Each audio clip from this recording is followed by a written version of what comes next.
بسم الله الرحمن الرحيم لا حول ولا قوة إلا بالله العلي العظيم الحمد لله رب العالمين وصلى الله على سيدنا ونبينا أبي القاسم المصطفى محمد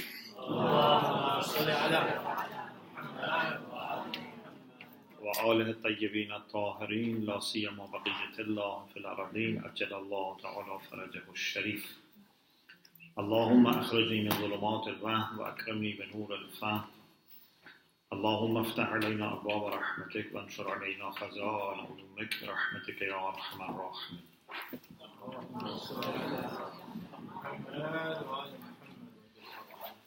First, I congratulate you for the birth anniversary of Lady Fatima Zahra Salamullah alayha.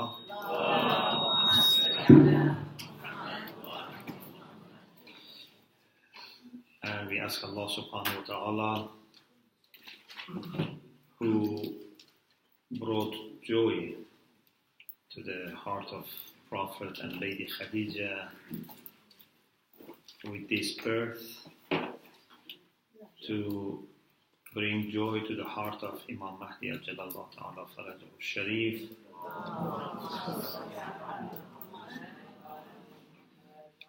by giving him permission for his faraj and by making his Shia ready for preparing for his faraj, inshallah. May Allah bless all our mothers and sisters and women, and inshallah let them be following the footsteps of Lady Fatima in dunya and enjoy her shafa inshallah in akhirah, and may Allah inshallah bless our families. This is our last session and we have many things to cover, but even if we don't manage to cover everything, I hope at least we have started this discussion, and we and other people who follow this online from now on would be more seriously thinking about the issue of followership, which we said it's actually very much the core of being Shia. Yes, Shia is follower. Among the things that good followers should have, especially in the time of ghaiba, because in the time of ghaiba we have to work harder. It's not that in the time of ghaiba we work less and when Imam comes we work harder. We have to more work extra to fill gap to some extent, plus because Imam alayhi salam is not directly communicating to us, so we need to be doing our best to understand what he expects from us. So last week we talked about rationality and being able to understand and analyze things properly. Today I want to talk about something which is related to that, and that is hazm. Hazm, ha and za, means to be farsighted. It's very important for us to be farsighted. Not only we should be aware of our time, we should try also to foresee, at least to some extent, future. If you are not able to predict what would be the consequences of your actions or not acting, you cannot decide properly. So hazm is very important. Amir al-Mu'mineen alayhi salam said, أَعْقَلُ النَّاسِ أَنْوَرُهُمْ فِي الْعَوَاقِبِ. The most intelligent people are those who look more at the ends of affairs, awaqib. So whatever you want to do, think about what is going to come, what is going to happen. Like, if you want to make a move in, for example, playing chess, for example, you have to be able to anticipate what the other party may do. You have to always prepare. If you do this, and then the other people, either competitors, either, I don't know, other factors or enemies, whatever they do, we should be able to predict. In another hadith, Amir al-Mu'minin said, "Man tabarraqa fil umur bighayri nazarin fil awaqib, faqad ta'arrada lin nawa'ib."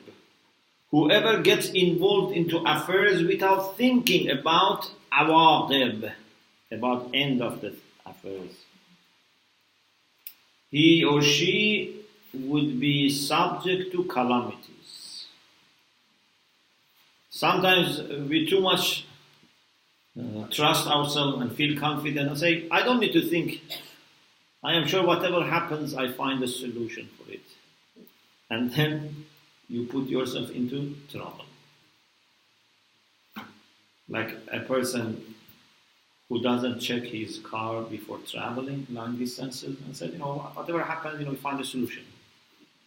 But then in the middle of the road, the car is broken down and he has to suffer. In another hadith, Amir al-Mu'minin said, "Al-dhafaru bil-hazm wal-jazm."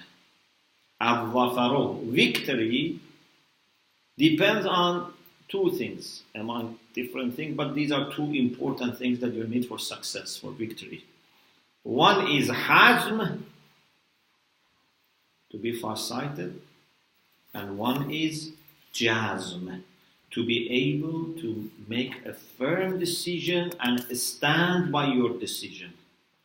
If you keep changing your decisions, then you are not getting anywhere.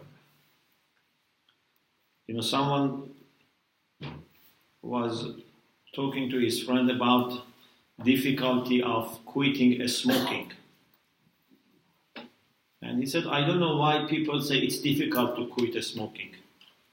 I have so far 20 times quit the smoking. It was not difficult. This type of decisions, yes, you can make many decisions like this, but it's not going to improve your condition. We need decisions which are firm, decisions that people and others can trust and rely on you.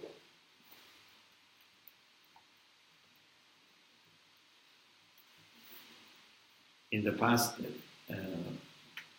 it was common in our culture, I don't know in other parts of the world, but in Iran it was a common practice that when a man was making a promise, was giving also a piece of his, beard, removing a piece and giving.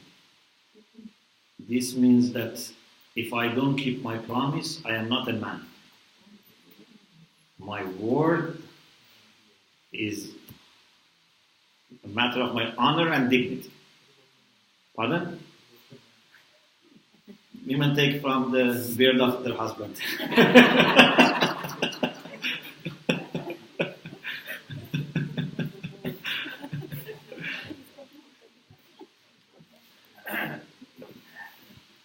Sheikh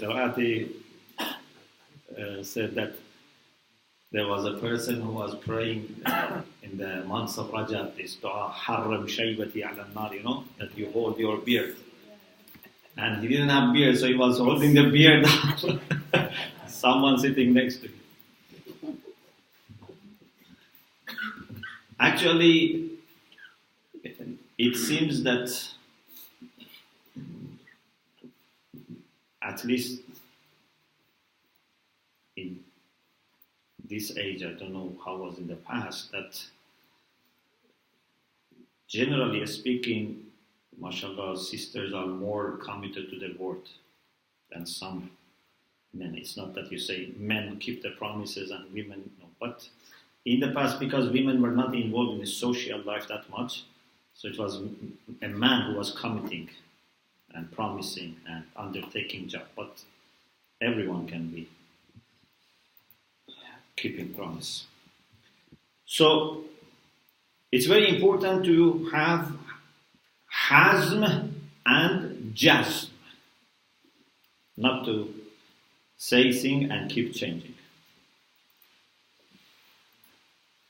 Amir al-Mu'minin alayhi salam in another hadith said, Al-hazmu an-nazaru fil awaqib wa mushawaratu dhabil uqul. Hazm is to look at the end of affairs and to consult intelligent people. Consultation is very important, and for this reason, one of the things that I had put here in my list was the fact that a good follower is the one who seeks advice and consults other people. We have lots of advice about this. I only have selected 4 hadiths about mashwara. You should consult people even for your personal affairs. If you want to buy a house, if you want to marry, if you want to find a job, if you want to choose a subject for a study, it's very important to consult. But when it comes to community affairs, it becomes more important. Because this is the interest of not just one person. Even for one person you have to consult, but interest of many people, not even one generation, it can be many generations. So we have to consult. Amir al-Mu'minin alayhi salam said, Al-istisharatu aynul hidayah wa qad khabara man istaghna bi ra'yih. Consulting is aynul hidayah. Aynul hidayah means is the eye of guidance, if ayn means eye. Or it means the fountain of guidance, or it means it's the essence of guidance, because ayn has tens of meanings.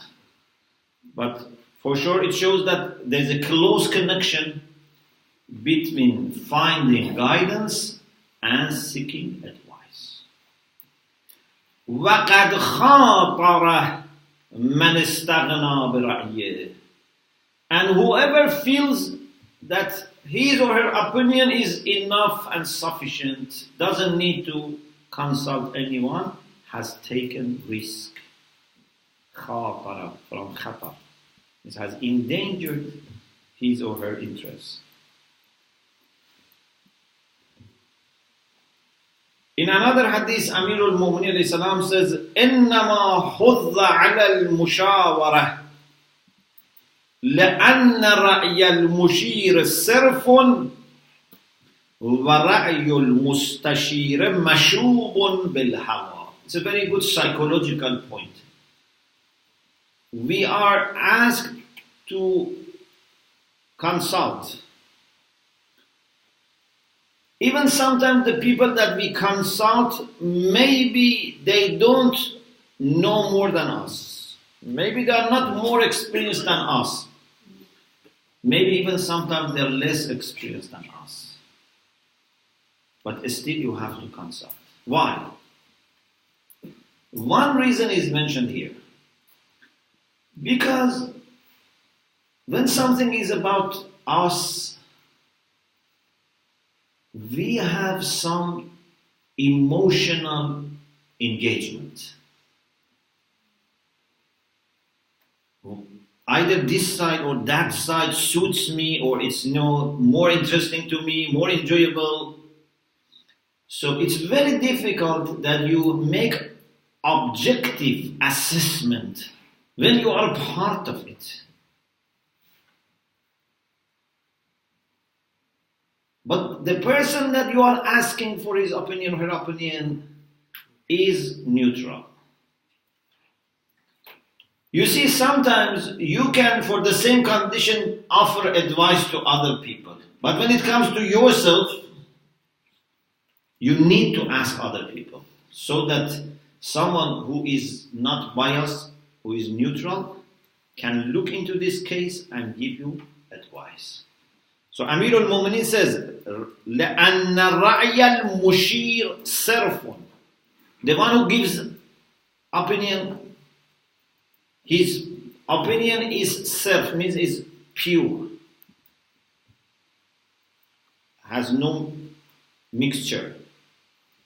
But وَرَعْيَ الْمُسْتَشِيرِ, but the one who is seeking advice, his opinion is مَشُوبٌ بِالْهَوَى, is mixed with his desires and appetites and his lust. He wants to do something.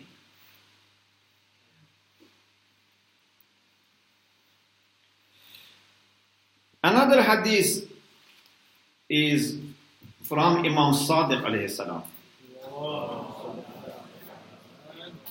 This is the last hadith on mashwara. I have selected just very few because time is very limited. Imam Sadiq alayhi salam said, "Inna al-mashwarah or inna al-mashurah." In Arabic, sometimes say mashura. لا تكون إلا بحدودها الأربعة. Counseling or consulting people cannot happen unless there are 4 conditions fulfilled. فأولها أن يكون الذي تشاوره عاقلا. The first condition is the person that you consult must be aqil. Who is aqil? We discussed last week. You have to find such people. Many times people don't do mashwara. And even if they do mashwara, they consult someone that just endorses their opinion. Yeah? For example, someone is unhappy with, for example, a person. Goes and consults someone who is again unhappy with that person. So for sure this person is not objective, is not neutral. Or sometimes people consult people that show lots of emotional support. For example, they feel sad, they consult people that also they feel sad or even cry for them. Because they think, this sympathy is very helpful. Sometimes people don't like to consult people who would tell them, you didn't need to worry this much. You were wrong. People don't like to consult such people. People like to consult people that whatever they say, yes, you were right, and that person was terrible. If I was in your place, I would have done, worse than what you have done. They like to hear such things. So this is not beneficial. You are just satisfying your anger. One condition is that person has to be aqil, intelligent. We gave characteristics of uqala last week. وَالثَّانِيَةِ أَنْ يَكُونَ حُرًّا مُتَدَيِّنًا. That person should be hur, means free thinker. A noble person who goes by principles and is mutadayyin, religious. والثالث أن يكون صديقا مؤاخيا. Also must be someone who feels, sympathy towards you. He is your friend, and he has muwakhat, brotherhood or sisterhood, or brotherhood for sisters. So someone who feels is close to you and is concerned for you. والرابعة, the fourth, أن تطلعه على سرك. You have to inform him about your secret. Of course, not every secret, but the secret of what you are taking advice from him. فيكون علمه به كعلمك ثم يسر ذلك ويكتمه. So you share with him everything that you know about that case, so that he knows what you know. Because if you give him part of the information, how can he give you right answer? Like you go to doctor, if the doctor all the symptoms, doctor cannot help you. A person also that you ask for mashwara, if possible, sometimes of course might not be possible, but if possible, or maybe you refer to someone that doesn't know you, so that you can tell the secret. Because sometimes if a person knows us and other people, we cannot tell everything. But someone who is not familiar with us, or maybe without introducing himself, but that person needs to know everything that you know, so that can give you proper. But after that, yusirru, keeps it as sir, confidential. A person who keeps things confidential. So we need to be people who naturally love mashwara, especially when it comes to community affairs, when it comes to tabligh, when it comes to, working for Imam Zaman Ajjalallahu Ta'ala Farajahu Sharif, with the youths you want to work, with the families you want to work, with the, other groups. Mashwara is very important. No one, even if he's alim, if he's experienced, if he's old, should think that I don't need mashwara. Even Allah says to Rasulullah, shawirhum fil amr. You have to consult. Actually, this is a way to ask Allah for guidance. Maybe Allah puts the right opinion on the tongue of the other person, as we have in some hadith. So mashwara is very important, and we should not be relying only on our own opinion. Another thing which is very important is fairness. Fairness is very, very important, and something which is, I can tell you, avoiding maybe 90%, if not more, of social problems. If you have just one quality, if you're fair. First, I read for you some hadith, then I analyze the concept of fairness.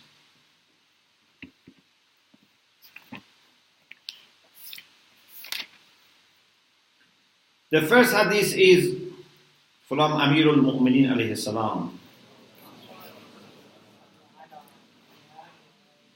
أنصف الناس من أنصف من نفسه من غير حاكم عليه. The fairest person is the one who treats people with fairness without having an authority on his head.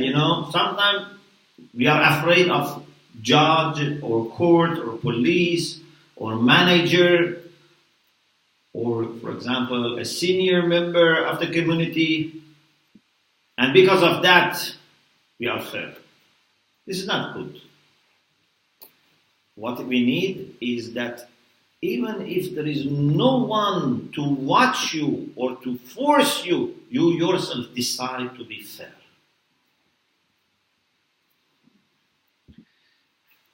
In another hadith, Amirul Mu'minin said, "Ala innahu man yunsifu an-nasa min nafsihi lam yazidhu Allah illa 'izza." The one who treats people with fairness, Allah would not add to him except in his honor and dignity.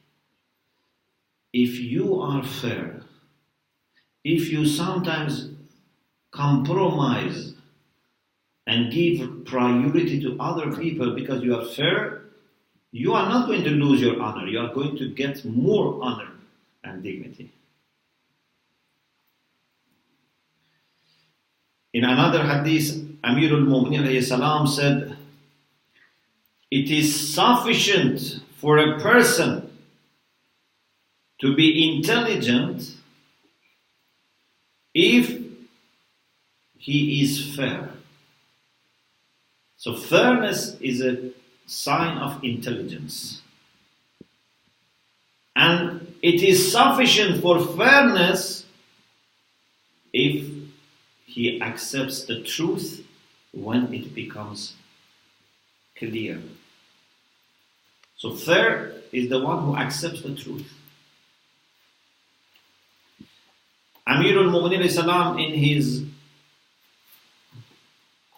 instruction to Malika Ashtar said, "Ansafillah wa ansafil nas min nafsika wa min khassati ahlika wa man laka fihi hawan min ra'iyyatik."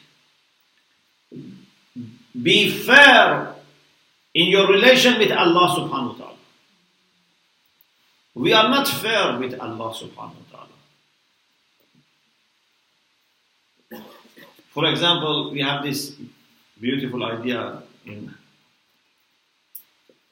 Hadith Qudsi that Allah says, "I treat each of you as if I don't have any other servant. But you treat me as if you have many, many other lords." He has billions of servants, just people. He has angels, he has other creatures. But just among human beings, at least he has billions of people. But he is available for every single person. He does not divide his attention to people. He does not divide his love to the number of people. He is there for every person wholeheartedly. But on the other hand, we have only one Lord. But we treat him as one in many. And even not the first. The first are other things, other people. If we are good, the last one. Na'uzubillah. If we do other things and then, Salat is becoming qaza, or, we delay Hajj till we are, dying, or, everything we delay, and at the end, we may do it. But this is not fair. So, fairness in your relation with Allah subhanahu wa ta'ala. Fairness with respect to people. Min nafsik, about yourself and people, be fair. I will inshallah now explain just after a minute what is fairness. And with respect to people who are close to you. Sometimes I have, for example, friends, I have allies, I have assistants that I love them. If they have an issue with someone, I take their side. Or my children. Many parents, if their children fight, they take the side of their children. Yeah? They don't bother to understand what's the truth, what is right. My child is right. Why? Because my child. This is the mentality of many parents. Even sometimes, children tell lies, and create troubles. So, if there is someone who is min khassati ahlik, is close to you, is from the select of people, for you, you should not lose fairness and take their side. Or man laka fihi hawa min ra'iyyatik, or any of your subjects that you have some special attention to them. For example, Malik Ashtar may have some guards, some security, or some rich people. As a governor, should not take their side when they have problem with other people. It should be fair. فَإِنَّكَ إِلَّا تَفْعَلْ تَظْلِمْ. If you don't exercise fairness, you do zulm, injustice. So, what is fairness? Insaf comes from nusf. Nusf comes from nisf. Yeah? Nisf means half.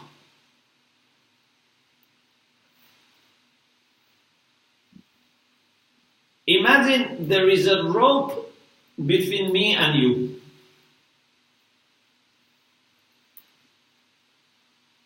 This rope between me and you should be 50% divided. But if because I am stronger, I take 60% of the rope towards me, or 70%, or sometimes 100%, this is not fair. Okay, this is rope. Now take these two cases that you have with people. For example, you are two partners, and now there is a profit. This profit you want to divide. Do you want to take more to your side, or you are happy to give 50-50 if you have equal share? Two neighbors, are you happy to consider completely equality, or you want to take your side? Or if there is any issue, put on his side. If there is a snow, you put it on his garage, or pathway. Sometimes people take taxi, of course, when there is sharing. Sometimes taxi takes one person, but sometimes people who go to the same route, they take taxi together. Sometimes people who sit in taxi first, so suppose 3 people should sit in the rear chair. The first person takes 50%. The second person takes 30-40%. The last one has to be squeezed and, maybe just 10-15%. Or sometimes, in bus or where there are 2 seats, one person, sits so comfortably that the other person has to be squeezed. Or sometimes, if there is a woman has to, be pushing herself to the side because this man is sitting relaxed. This is not fairness. So what is fairness? Fairness is that you treat people in the way that you love to be treated. Between you and them, you don't take your side. It's very difficult not to take your own side between you and people. Sometimes I use this example. I say, if you go to a court, you have a case with someone, you go to the court, and you realize that the judge is related to this person. For example, he's his cousin. You don't accept this court. Yeah? You say, this is not fair. It's his cousin, his relative or his friend. What about if you have case with someone who is judge and takes you to the court and he is the judge? This is worse. You say, how can this person be observing justice between me and himself? Okay? But the reality is that many times in our life, or most of the time in our life, when we have issues with people, we take them to the court of ourselves. And we judge about them. And they are always proved to be guilty. Because I am the judge. If I have a problem with my wife or husband, or in-laws, or colleagues, to which court I take them? I take them to the court that I am the judge. So fairness means that you have so much worked on your objectivity and impartiality that whenever there is issue between you and someone, you can be objective and take not your side or side of your people or your family or your tribe or your group. This is fairness. And you can imagine it's very, very difficult. If someone is fair, I think he is thousands of miles away from hell. This Amir al-Mu'minin alayhi salam,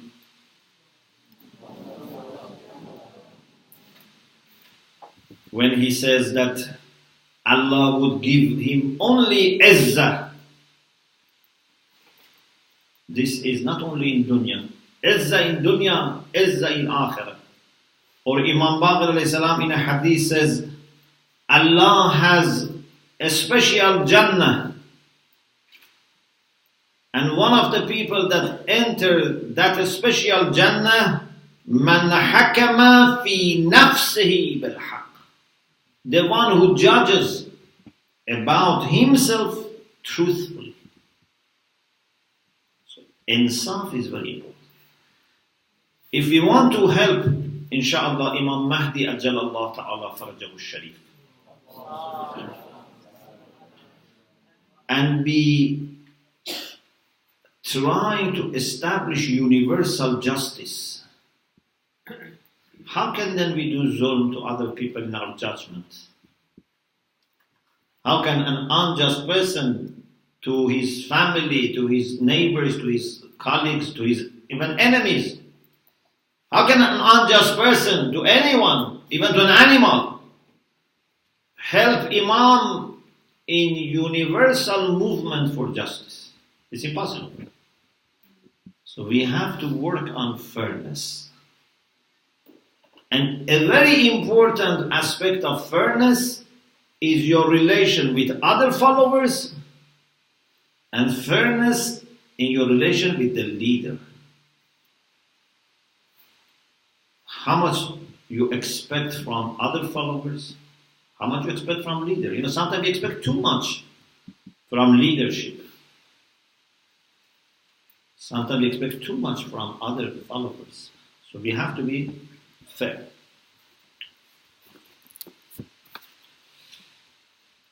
Another thing that we need to observe is that a good follower is always trying to bring respect to the cause and to the leader and to the community. If you work for any organization, one of the first things that you have to observe is not to cause disgrace and dishonor to that organization, not to be a source of shame. A good follower has to be good in PR, in introducing, promoting, gaining respect and love of people. There are two beautiful hadiths from Imam Sadiq alayhi salam.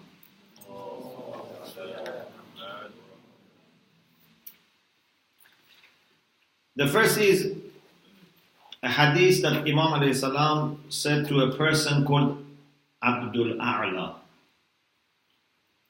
A'la is one of the name of Allah subhanahu wa ta'ala. Yeah? Al-A'la. Sabbih isma rabbika al-A'la. It's the servant of A'la. Ya Abdul A'la.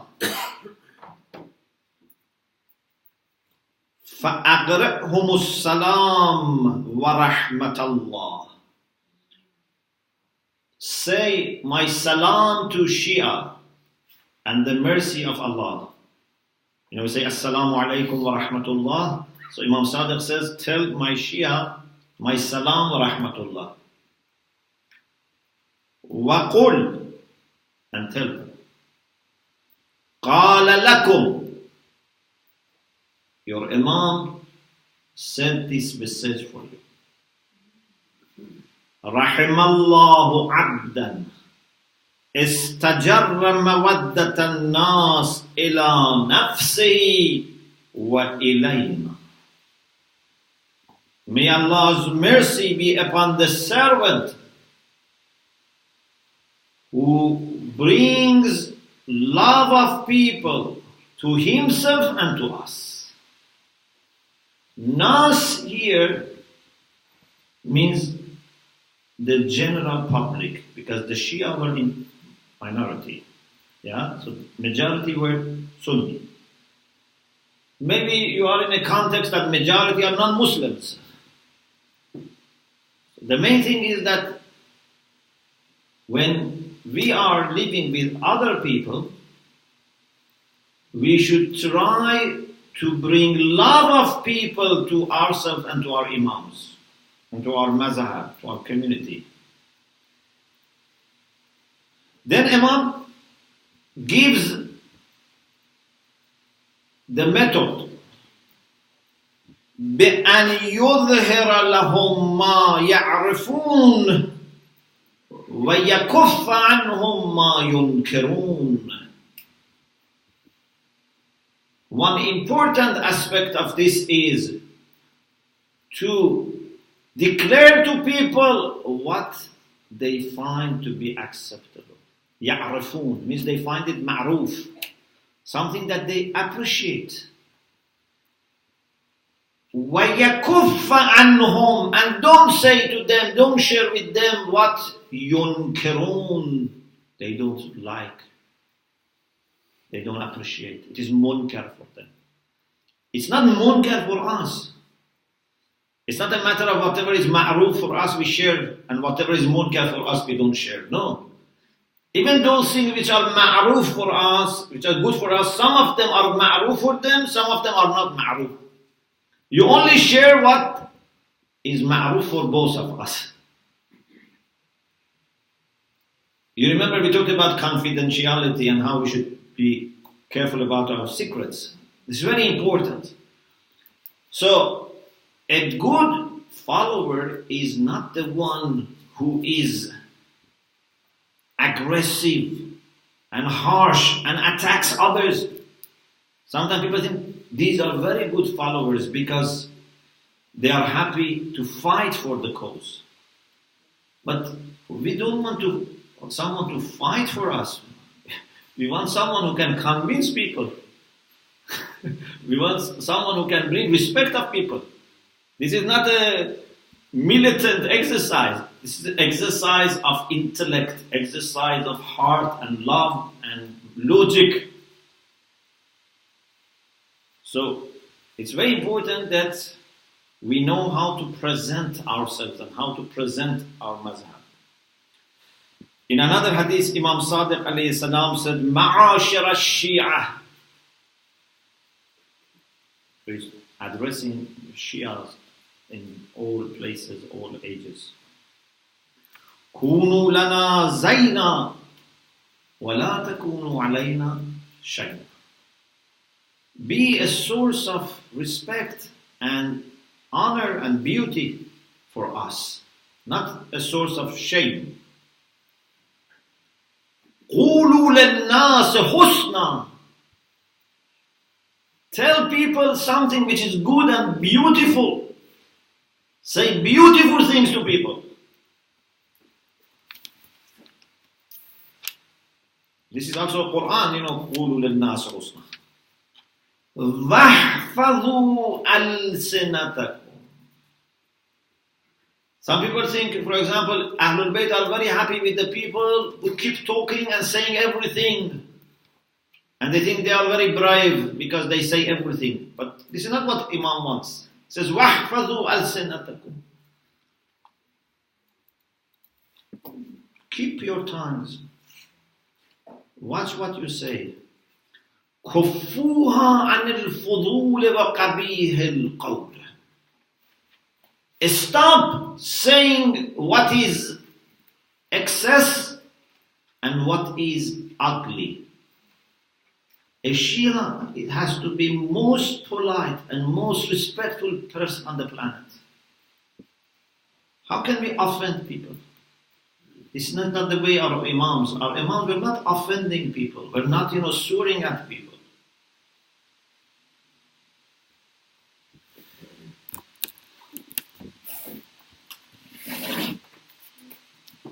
Another thing which is very important is we should have deep sense of responsibility. Whenever there is a need, we should be ready, we should be available, we should volunteer. Some people are happy to help, but you have to ask them. Some people never help, even if you ask them. If you ask them 10 times, they don't help. But there are people who are happy to help, but you have to ask them. Alhamdulillah, this is a progress, but the best is that if people volunteer, because maybe you have some talent, some skill, something you can do that people don't know. If you don't introduce yourself, or if you don't volunteer, then they don't know what you can do. Or maybe the other person is feeling embarrassed to ask you for help. So if we can do something, we should volunteer. And no community, even if they have unlimited financial resources, no community can prosper without volunteers. It's not a matter of saving money. Some people think we need volunteers to save money. No. All barakah is in volunteers. When people, for the sake of Allah, out of love, volunteer, there's so much barakah. All the prophets were volunteers. No prophet was, doing this as a job. All imams were volunteers. All maraja are volunteers. And sometimes people think if they volunteer, they don't need to be very careful. If they are paid, they have to be careful. Because, they say, I am paid for this. So this is my work, my job. But actually, whether you are paid or not, if you undertake a job, a responsibility, you have to deliver it perfectly. There is no difference between being volunteer or paid. When you undertake a responsibility, you must deliver it. And we need to promote this culture of volunteering.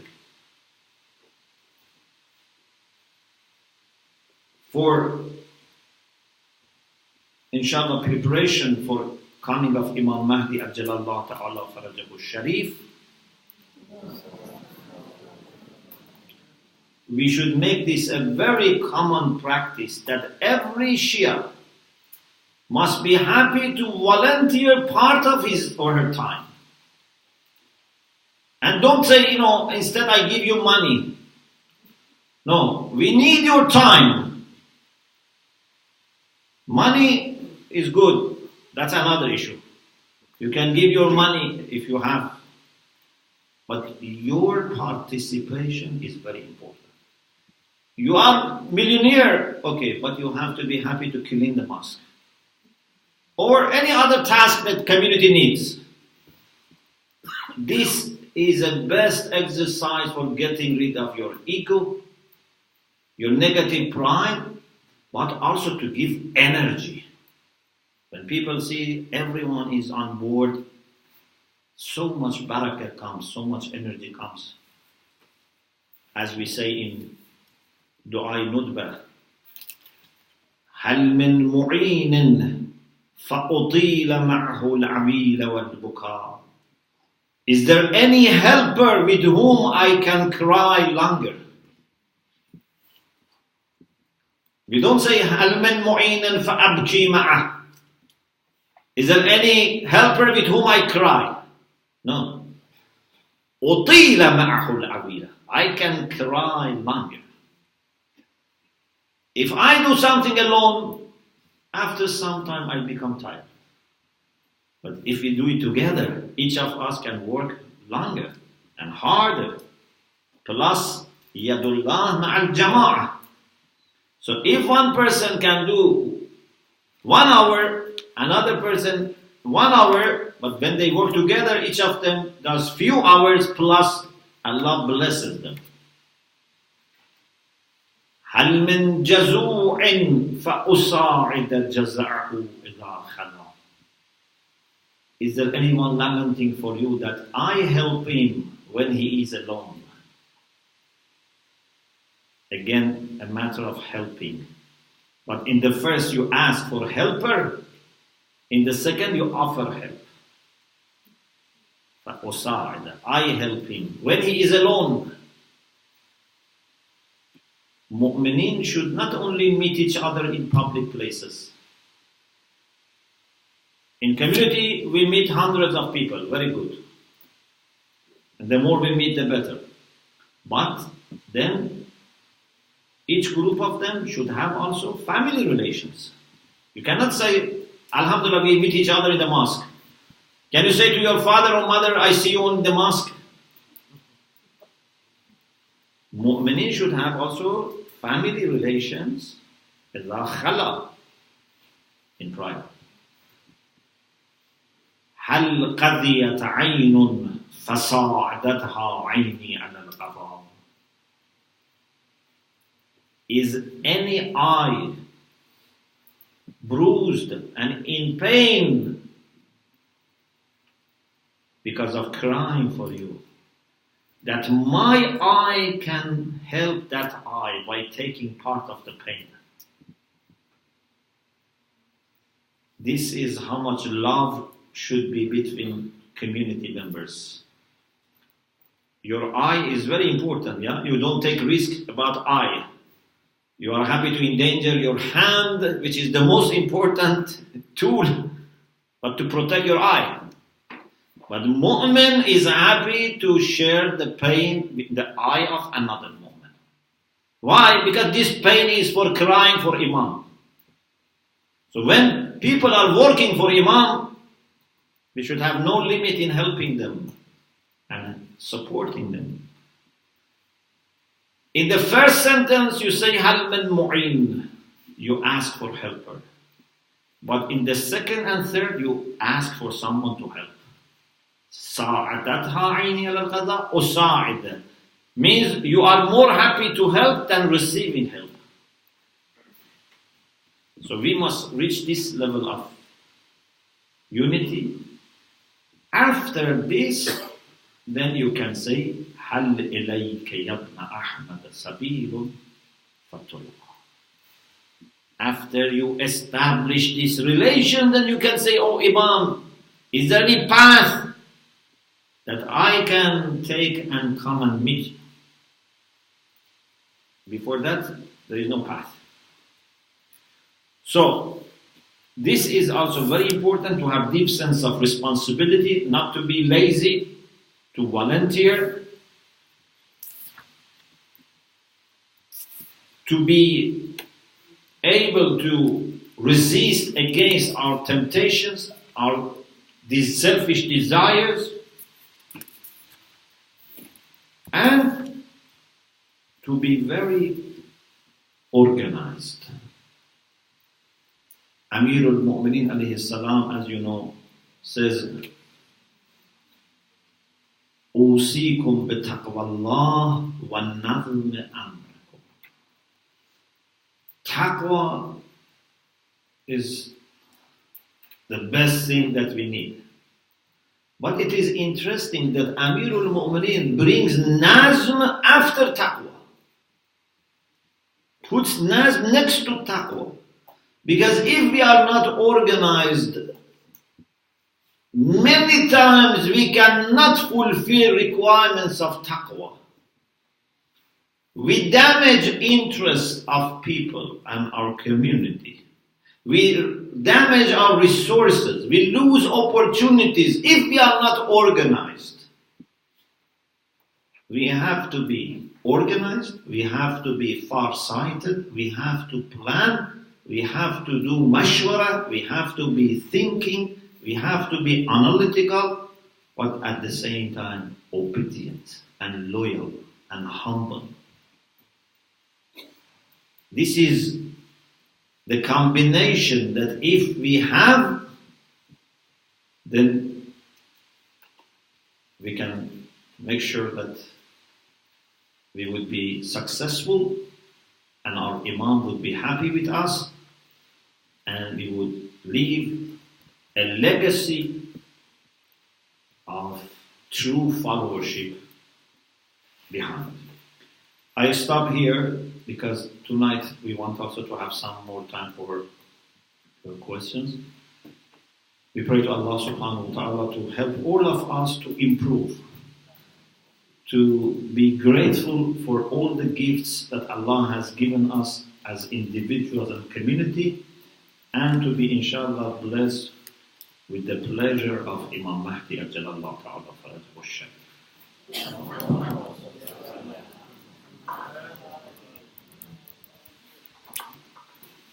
Sheikh.